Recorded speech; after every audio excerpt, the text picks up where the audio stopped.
Welcome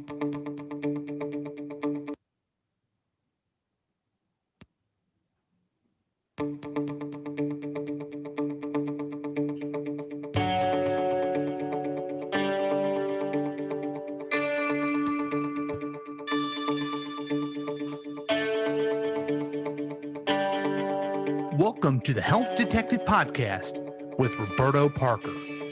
Join strength and conditioning expert Roberto Parker as he shares his over 35 years of experience in training athletes and helping people achieve their fitness goals. Now here's your moderator, Chris Whiting, with Coach Roberto. Hey, it is every other Monday night, which of course means you're listening to and watching the Health Detective Podcast. I am Chris Whiting. And as always with me is the man who makes this happen, the guy with all the answers, the guy with the guns out, Roberto Parker. What's up, guys? Yeah. Hey. How are you? Can you see me okay? Yeah. All right. We can hear you. We can see you. Looking good, my man. Hey, that's what married life does for you, brother. Well, so yeah, I didn't know if I could say this, but you're a newlywed now. Yes, I am. How long have you been married? Coming on 6 or 7 weeks here now. Wow. Okay, you owe me $1, Paul. I didn't think it would last this long, but here we are, 6 weeks in. So congratulations to you and to your bride. And is she going to be on the podcast ever? That I seriously doubt. Well, too bad. I'd like to meet her sometime. Well, you'll do that. Okay, sweet. Well, hey, so that's exciting news that you're married. So happy for you. The other exciting thing is we're going to talk about the core tonight, right? Yeah, the core is kind of a big buzzword. I don't think people really understand what the core actually is. So I'm going to kind of go over that. I'm sitting down at the board because if I stand up, it screws up the camera angle here. Sure. Can you guys see this board okay? Yeah. Yeah, I see the core. You've got some triangles lined up. Right. Right. Yeah. So what I want to talk about is this. The core of the body that I consider the core. Now, you talk to another trainer or professional, they may have a different opinion. Everybody thinks the core is primarily your abdominals, right? Right. Okay. It's more than that because the abdominals are an important factor, but there's other things that work in conjunction with the abdominal to stabilize your hips, your knees, your ankles, and even your shoulders, because the core, just like it says, it is the core of the body. It is the epicenter of what's going on with your body through movement and through ambulation. Okay, so I consider the core, I'll back up here a little bit, the hips, your back, all up and down your spinal, in your posterior spine area, and your abdominals. Those three entities have to work together in order for your body to function. Hips, back, abdominals. Exactly. Gotcha. So in these three triangles here that I have, kind of simulates what the human body is. Here's the head. Here is the torso. And here are the hips. So I try to make those as even as I could. When you walk, when you're ambulating, when you're sitting, you want to have good posture. We talked about that before. Right. When any of these tilt off kilter, it affects your knees and your ankles. In fact, what it'll do here, let's say that this is tilted this way. I have arrows pointing down. You see that? Yes. Okay, what that's going to do is going to make this side shorter, this side a little bit longer. So everything's kind of tilting over, which would be on your left side, which would elevate your right hip, your right shoulder, and also tilt your head. Now just imagine walking around like that 24/7, training like that, like you do every Tuesday, Thursday morning. Yes. So when you get these hips out of alignment, particularly the hips, that is why I'm so big on training your hips, in case you haven't noticed that, Chris. When I those have hips get noticed out of that. alignment, it throws your shoulders off, it throws your head off, and down below it throws your knee and your ankles off. So typically when a person says, I have a knee problem, really it's not the knee. The knee is actually not that smart. It usually involves the hips, somewhere around the abdominals or the back area. Wow. Now, over here on this side, I'm going to get a little bit technical with you. You have to train and move your body in a multi-planar direction. What I mean by multi-planar is really three-dimensional. You have the sagittal plane, which is moving straight ahead. Mm-hmm. You have the frontal plane, which is going from side to side, like you see me doing here. Mm-hmm. Going side to side, or doing dumbbell flies or those sort of motions, laterally going side to side like an athlete does in a basketball game or a football game. You have the transverse twisting motion, which is rotational. So you're going to rotate like this.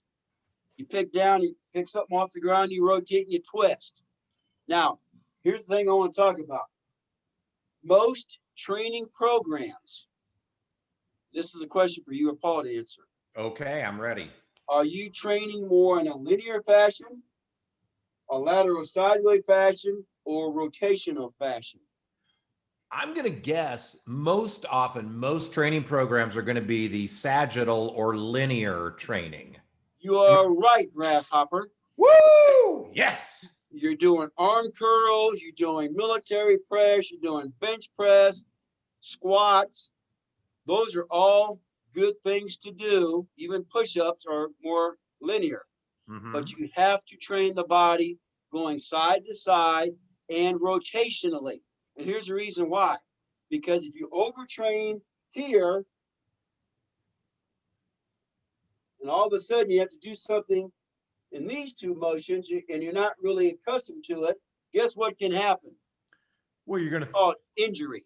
Yeah. Can I, so I picked up I thought of you today, and I think this relates. I picked up my daughter from the airport, and as we are waiting at the baggage return, I remembered that you were saying that you could have, people that can bench press 400 pounds and all they do is bench press. But then when they grab a bag off the luggage return and they twist, all of a sudden they're throwing their back out because they haven't trained all of those muscles. Absolutely. And it can happen just around your house. You could be picking up a potted plant off the ground to move it. You could be out doing some gardening. You could be doing, some odds and ends work around your house. Yeah. You could be working on your car. You could be at a construction site doing some work. You could be doing anything where you have to twist, bend, and all of a sudden you throw it back out, or maybe you just jumped off of a beam in your garage or something like that, and your body twists as you land it and you blow a knee out. Yeah. Okay. So the reason why is because, getting back to this, our little skeleton guy here, our diagram, when things are not even like they should be, all the arrows should be pointing up like this, perfectly balanced. When things are not even, things are going to twist and turn and become asymmetric. You get out of balance when you land, when you're lifting, when you're running, when you're jogging, when you're doing things that are physical and multidimensional movement patterns, and it's really intense, where you're really loading your body, or you're doing a real rapid, fast motion, that's when you can blow your back out. You can blow a knee out. You can blow an ankle out. You can strain your neck. You can strain your shoulders. Even when your hips are out of alignment, what it does, it throws your shoulders up or down. Wow. Which also puts strain on your neck. Mm-hmm. Mm-hmm. Okay. So it's really about biomechanics and correcting the body. It's like tuning up a car. You got to tighten a few things. You got to loosen up a few things. So that's why you have me every time I'm warming up, I'm loosening up my hips. Absolutely. Yeah. Because they're tight. That is the centerpiece of your body. Aha. You might have a bad shoulder. Mm-hmm. And that could be your hips too. Now, there could be a case where you just maybe you're playing football, or maybe you do something wrestling around with your buddies, and you land and there's a direct trauma on your shoulder. Well, that's not really your hips. Yeah. Okay. But if your hips are out of alignment and your gait is off, your ambulation is off, that can strain your shoulder. That can strain your neck. That can strain your knee. That can strain your ankle. That can put pressure on the bottom of your foot, called plantar fasciitis. Mm-hmm. Okay. Oh, wow. So all those things that you go to these specialists for, all they're going to do is treat the symptom, where the core root problem is just like when we talk about our dietary nutritional habits. Mm-hmm. The core root problem is the center of the body, right there. Wow. That is the core. The hips, the back, and the abdominals. When those three things are out of balance, you're a train about to come off the track. So you mentioned this earlier. A lot of people, when they hear core, they think abs. So when they think, oh, I got to strengthen my core, it's Roman chair or sit-ups or leg lifts. But I'm guessing, in your opinion, there is a lot more that we need to be doing than just those things to strengthen our core. Okay. Yeah. Okay. I'm going to stand up and do a few things here, guys. Tell me if you can't see me well, because I can't see myself on camera here. Can you guys see me okay? Yes, can see you. Okay. Yep. I've got 2 dumbbells in my hand. Yes. Okay, next to my chest. I'm just going to bend over and do this. That's like a standing ab crunch. Oh, wow. Now, Cool. I have you and Jane do these occasionally too. In fact, you'll be doing these tomorrow morning. Okay. Oh. So you're going to bend over like so. Come back up. Now, what am I working here? My abdominals, my back. Now I can make it even more challenging by extending my arms out like this. That gets more of my upper back, not just the lower back. Now, if I twist side to side like this, that's that transverse motion we talked about, that rotational plane. You see me? Yeah. Okay. If I extend my arm out like this, oh, I really engage more of the core and also my middle back, the latissimus dorsi. You see that? I sure do. Now, if I bend side to side like this, that's more of that frontal plane. Okay, going side to side. Mm-hmm. I can also squat and do some of this stuff too. I could squat, come up, do a punch and a twist like this. I could bend forward, come up, do another punch and a twist higher like this. There's all kinds of little multi-dimensional exercises that you can do in order to stimulate the core. Wow. Not just doing sit-ups, not just doing Roman chair or leg lifts. Yeah. In fact, if you do too much of that stuff and nothing else, that's going to make it even worse. You'll have very good-looking abs, but you're going to set yourself up for injury because, once again, you're training in the sagittal plane, linear plane, too much and not enough in the frontal plane and transverse plane. Yeah. Yeah. I'm going to ask you something that seems like it's not related, but I think it's a good selling point for the way you live and what you help people do. How old are you, Roberto? I will be 65 in September.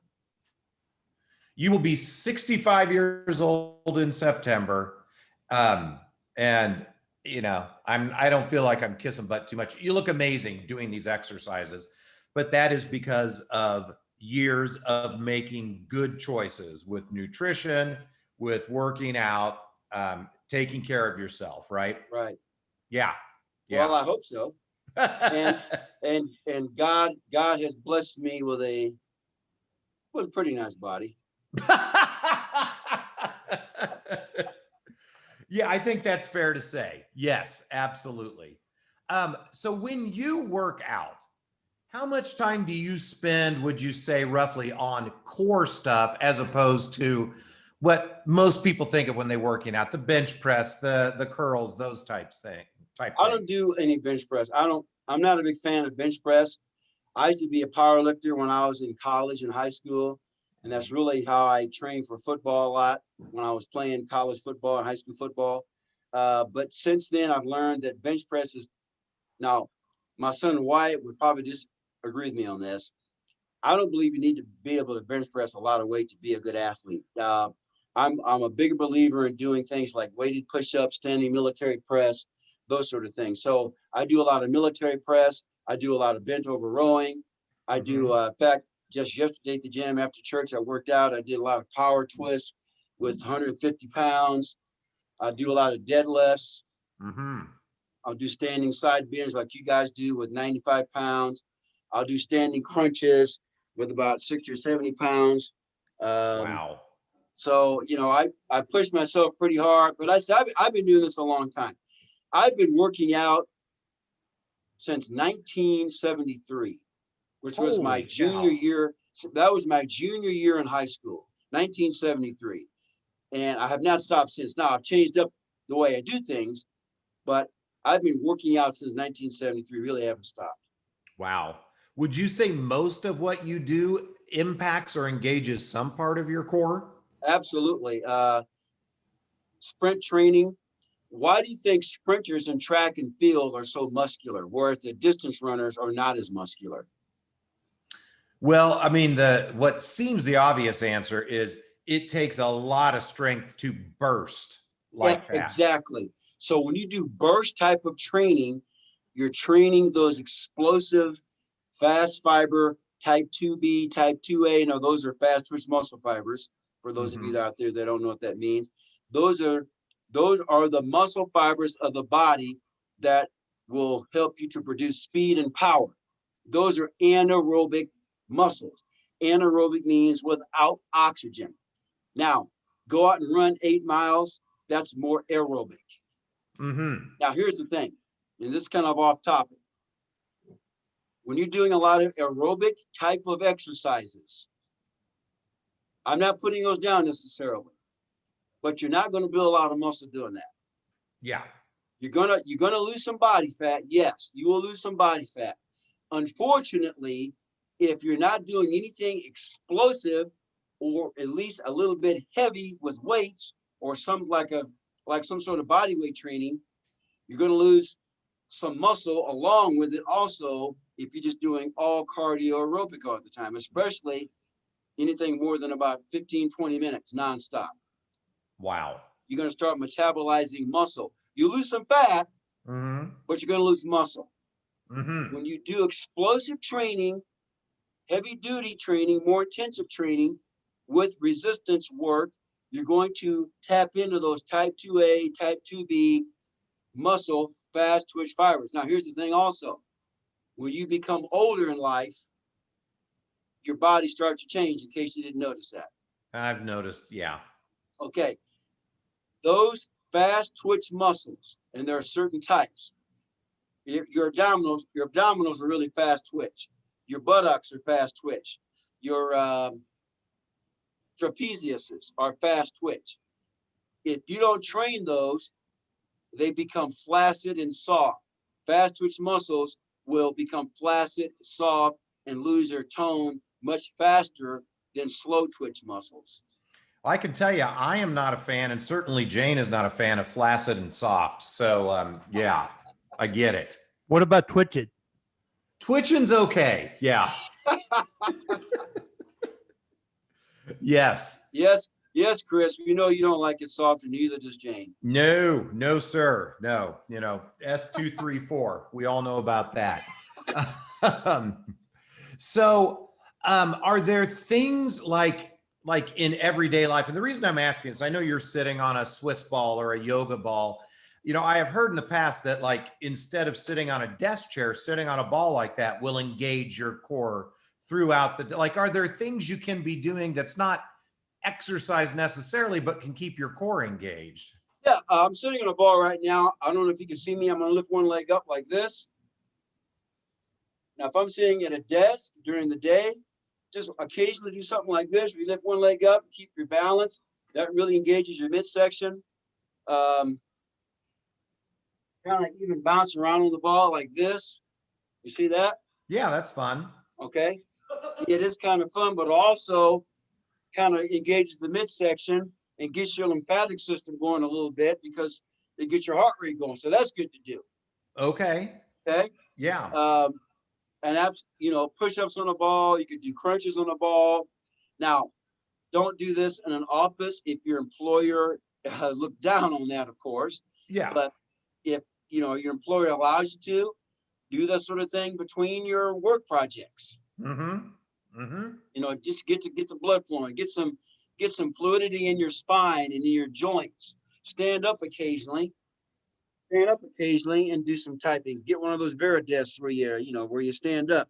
Yeah. Sitting on a ball is better than sitting in a chair, but standing is better than even sitting on a ball. Okay, no, that's good tips. In fact, I'm sitting in the chair. I work from home now. I'm sitting in the chair I sit in all day. I need to get one of those balls. It's time. Bounce around on it. You can get some weights like this. I can do some exercising here. I'm shifting my weight side to side when I do this. Yeah. Okay. I'm doing flies right now. I can shift my weight side to side like this. I can do arm curls. Now keep in mind, I'm sitting on a ball here. Yeah. I'm shifting my weight from side to side. Okay. Yeah. I can do punching. Oh, yeah, transverse motion like this. Light dumbbells. Once again, if you're working at your workstation and your boss doesn't mind you doing it, do it. Well, and I think we're in a situation now where there are a lot of people in my situation and in Paul's that are working from home now, where you could absolutely do that. And between calls, between meetings, take 30 seconds, a minute, and just do something like that. And do that. We had a podcast this one time where I said, get up every 30 minutes and do 5 squats and 5 push-ups. Remember we talked about that before? Yep. Same thing with the Swiss ball. You can do the same thing. You can get some light dumbbells or a kettlebell or whatever, and just trying to shift your weight side to side a little bit about every 2 or 3 minutes. Yeah. Just do something. That's better than sitting just in a position like this, just typing for 8, 9, 10 hours a day. Right. Right. When I went on my honeymoon for 2 weeks, and we drove from Kansas City to South Dakota to Wyoming to Colorado to Utah to Arizona. We came back through New Mexico, Texas, Oklahoma, Kansas, and back home to Blue Springs. We drove through about 10 states, and there's a couple of days I drove about 10, 12, maybe 14 hours in the car nonstop. We got out and used the bathroom, but I tell you, after I did that for a day, man, I felt like crap at the end of the day. Sure. Because you get out of the car and you're like, you can hardly straighten out because you're sitting in the car all day long, and your hips, getting back to the core, they tighten up on you. Yeah. When you're in a sitting position for a long period of time, your hip flexors, which is in front, which is where you're tight, by the way, your hip flexors, also known as your iliopsoas, they tighten up big time. And those iliopsoas muscles attaches to the L4, L5 of your lumbar spine. They wrap around and attach there. And so when you're sitting like that for long periods of time, it locks up your hips. And when your hips get locked up, it also throws your knees into abduction, which is valgus knees, where your knees kind of cave in. It also puts more pressure on your ankles and your feet. And once again, that can cause problems with your knees, ankles, and feet, like plantar fasciitis. It can even throw your shoulders off. I talked about that before in the podcast here. So it throws everything off. So what did you do at the end of this, 12 hours of driving? Because you're on your honeymoon, you're a newlywed. Your day's just beginning when you're done driving 12 hours. At the end of the day, man, I just tried to stretch. Believe it or not, Chris, I took some kettlebells with me. Oh, nice. Hey, What's a honeymoon without kettlebells? You know what I mean? Hey, I don't know what all you're doing with that, but congratulations. I'm happy for you and for your new bride. But, last September, Jane and I drove out to Colorado, not nearly as long a trip as yours, but we took our ankle weights and would stop every once in a while and do some leg swings just There to you go. loosen up the hip. Hey, that's it. I took my Yeah. kettlebells, I get out of the car, I sit down, I stretch out with them a little bit. I do some kettlebell swings. We stayed in Laramie, Wyoming for 2 days. And I went to the University of Wyoming football stadium. It was wide open, unlocked. It was a Saturday morning. Ran up and down the stairs with my kettlebells, up the stadium stairs, about 70 rows of stairs. Loved it, man. Oh, wow. And that was After at that, altitude too. After I finished doing that, we had breakfast. We headed up to the mountain range, up to Medicine Bow Snowy Range. Uh-huh. And there's still about 5 inches of snow on the ground, and people were still snowmobiling. Oh, cool. This was in late May. Wow. Wow. Oh, that's awesome. It was about 35 degrees up there. Oh, gosh, man. So, for a lot of people, they think, hey, I go to the gym, I've joined the gym. I get on the elliptical. I do a few machines. I'm doing good for myself. What I'm hearing from you is you should be doing more or different than just that typical stuff that we see folks do. The main thing is you've got to be multi-planar, multi-dimensional. And that's where having a good qualified trainer comes in. Just don't hire some musclehead dude to train you. You've got to train the body in a 3-dimensional motion. I also have these things called the primal movements. You've seen me heard me talk about those before. You've seen the primal movements, the crawling, the jumping, the sprinting, the striking, the lunging, the twisting, the bending, the squatting. You got to incorporate those, because if you do just the primal movements, lunge, bend, twist, strike, climb, sprint, jump, that all fits into this window right here. Sagittal, frontal, transverse. Yeah. Yeah. And I will say that is how we evolved as human beings. That is how we survived in the wild. We are just cavemen and cavewomen living in a very digital age. That's what we are. Yeah. I love it when you talk about that, how we are still the original cave people that we were, but we wear neckties sometimes, Exactly. Yeah. Yes. And I will say that, people listening to this can may be a little confused or say, my God, I'm not going to remember, my sagittal versus my frontal. I don't even know where my sagina is.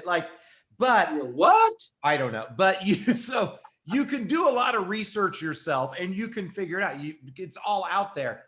However, if you want to be efficient, if you want the most bang for your buck, it does pay, like you said, to get with a good trainer. And I'm here to vouch for you. Like, I go to your class, I don't have to think, because I know you're going to make me do multiplanar movements, and we're going to do primal movements, and we're going to focus on the core, all of the core, not just the abs. And you'll even go a step further for folks. If they want to do more, you'll dive into nutrition with them, figure out what kinds of foods are going to work best for their particular body type. And how do people get in contact with you if they want to start doing this, want to get serious about their health? Contact me at 816-405-7703. Email is rwpsports@yahoo.com. Now, getting back to what you just talked about, you're right. You have to match up the proper eating plan with the proper exercise plan, with the proper activity plan, with the proper sleeping plan. Everybody's going to be different. Not everybody's going to lose weight the same, gain muscle the same. Not everyone's going to perform the same. Some people have a very athletic background. Some people don't. Some people have a very fitness-oriented background, and some people don't. Some people, because of where they are in life. With women, if you're pre or post-menopause, that will make a difference. Sure. Okay. Sure. So guys, kind of the same thing. If you're up there in age, after age 40, 45, your body's going to start changing because of andropause, where us guys, we start losing testosterone. Oh, That makes a difference.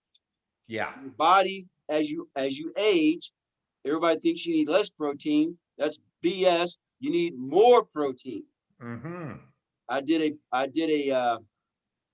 podcast, one of my ISD health tips of the other day, and I talked about the 3 most important biochemicals in your body are, got to have good gut health, good stomach acid. You got to have good muscle density, which also produces hormones, myokines, and your insulin has to be well balanced and stabilized. Those 3 things are so crucial in your long-term health. When insulin's out of balance, you're screwed. You don't have enough muscle density, you're screwed. You don't have good gut flora, good gut health, you're screwed. Oh, wow. Yeah. Yeah. People can listen to this show and learn how not to be screwed. Which, That's your expertise. yes. Yeah. I spent a good 30 years of my life perfecting that art. But, well, tell the folks, unless you've got more to add on the core, tell the folks one more time how to get in touch with you if they want to work with you. 816-405-7703 is my phone number. I do an evaluation metabolically to where you are. It tells me about your nutritional needs. I do a lifestyle assessment. We can do lab work. You can bring me your lab work from your doctor and I will evaluate it. We can do individual sessions physically in person or virtually, or a combination of both. Whatever your needs are, I will tailor the program to meet your biochemical specific needs. All right, there you have it, folks. And I'll vouch for him. Roberto will dig in as deep as you want to go to figure out what you need to do to improve your health and live your best life and not be screwed. So there you go. Roberto, thank you as always. Always enlightening and eye-opening. And we will see you next time on the Health Detective Podcast. Take care, guys. God bless. Bye-bye. Bye. See you, Paul. Thanks for listening to the Health Detective Podcast with Roberto Parker. You can contact Roberto at 816-405-7703 or by email at rwpsports@yahoo.com with any comment or question you may have. Join us next time for the Health Detective Podcast with Roberto Parker. The Health Detective Podcast with Roberto Parker has been a KCTK production, produced by Roberto Parker, Chris Whiting, and Paul Lavoda. All rights reserved. For more information and content, email us at kctkradio@gmail.com.